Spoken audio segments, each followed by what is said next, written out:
I've already invited Dr. Suzuki and Jack Layton and Peter Tabens to come and live in my home for a week, but that would have to be 24/7.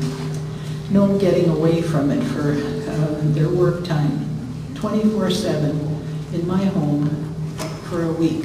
Thank you for sharing your comments. And I invite you as well. Thank you. And we've just, our group has just sent a letter to the Minister of Health and a few of the other ministers. We're calling ourselves the Norfolk Victims of Industrial Wind Turbines. And I'd like to know whether, first of all, the questions that are being asked and the answers that you give are being taped and are going to be delivered to your ministries. I can address that question, actually.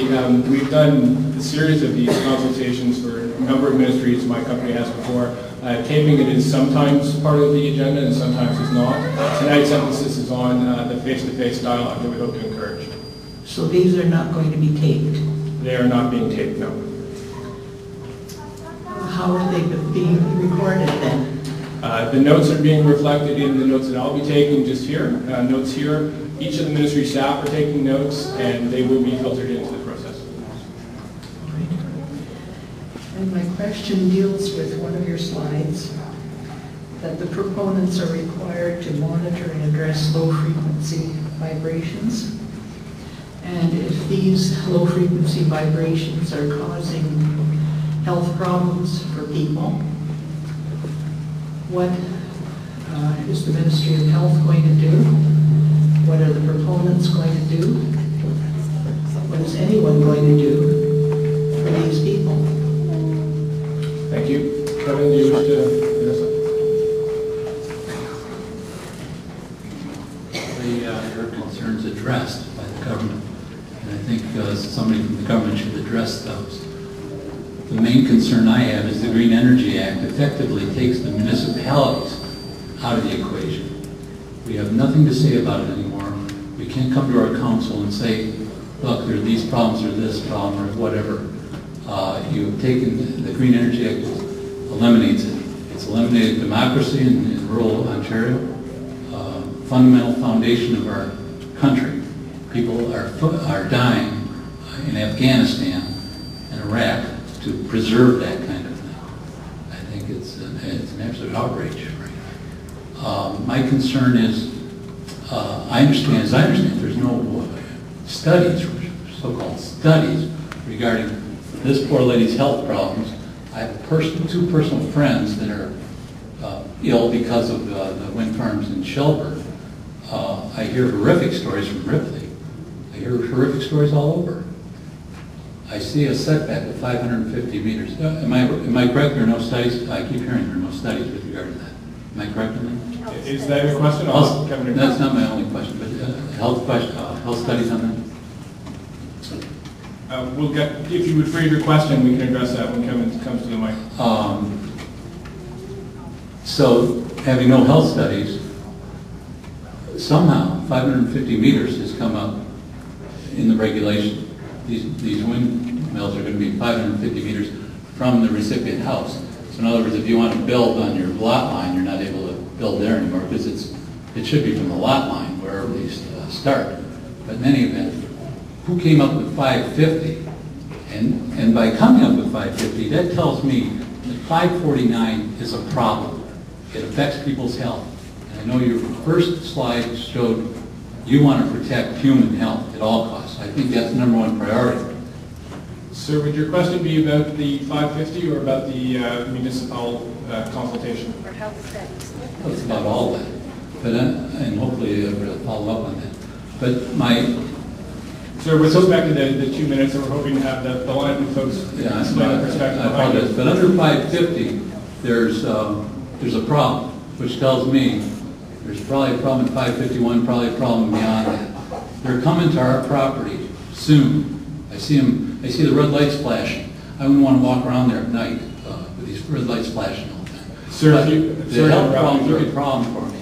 And the government has taken our process, our our due process away from us. And I think it's a real problem. And I'd like that addressed. I don't know why these health concerns aren't addressed, and make sure that these health concerns are fixed before anything happens. Thank you very much for your comments. Certificates of approval continue to be granted by the Ministry of the Environment pending the passing of the regulations. That's number one. Number two, since you've taken away our access, our meaningful access to politicians at the local level regarding this whole, especially wind turbine approvals, why did the provincial politicians decide to send out a group of civil servants to hear our comments rather than appear personally?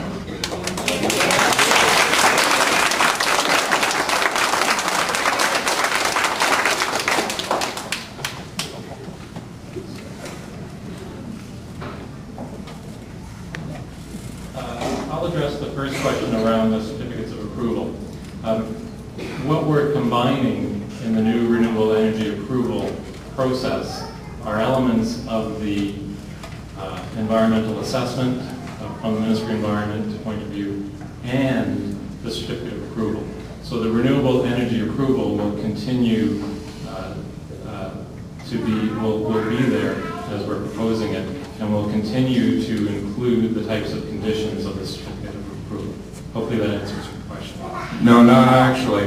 The problem that we have in Grey Highlands is that because of the state of knowledge at the time, they did a lot of homework in putting together an amendment to their official plan. But because of the state of knowledge at the time, the setbacks were set at around 400 meters, variable depending on sound or noise studies. Now we come up with a minimum of 550, and for some of the projects that are being seeking approval right now as we speak in Grey Highlands, those setbacks would be set up to about 700 to 800 meters depending on the reading of the regulation.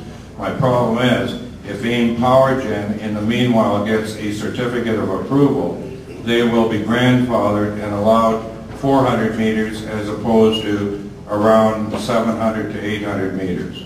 Well, thanks for clarifying your question. In the transition portion of the proposal, what we're saying is those proponents, if I can sort of put it this way, that have got through elements of the environmental approval can be credited for some of those studies. Whether or not they would be grandfathered, I think is sort of the term that you may use and others have used, is something that we're looking forward in terms of feedback on the environmental rights. I'll take it from your comments. I hope I'm not putting words in your mouth, but you would hope that they would be included in the proposed setbacks. Is that correct?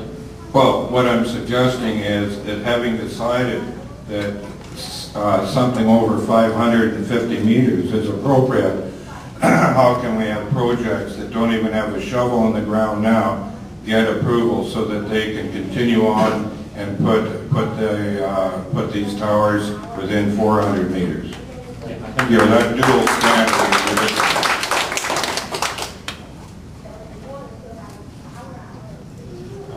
I can speak to a little bit of the second question. So on the development of the Green Energy and Green Economy Act, it was a traditional piece of legislation. It had first reading. It went fairly quickly to second reading. Like the wind. And then was posted on the environmental. Was posted on the environmental registry for 30 days. And the minister, my minister Smitherman, George Smitherman, he traveled across the province with the standing committee, and also his parliamentary assistant, Laura Brogan. And they had sessions, as I said, across the province. We had it on the registry for 30 days, so there was certainly lots of opportunity for feedback on the legislation itself. It was debated in the House for quite a number of days. So that's to speak to the legislation itself. There's really, in terms of what you're seeing today, I can only say that, yes, we are all bureaucrats. I didn't say bureaucrats, I said civil servants. This is really an opportunity for folks to provide feedback, and what we can do is we will then work with the feedback to try to make improvements. So really, that's the process.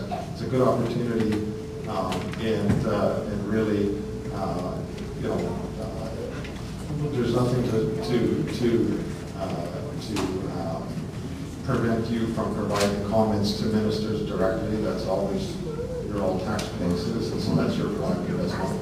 Yes, Mr. Smitherman's very good at responding.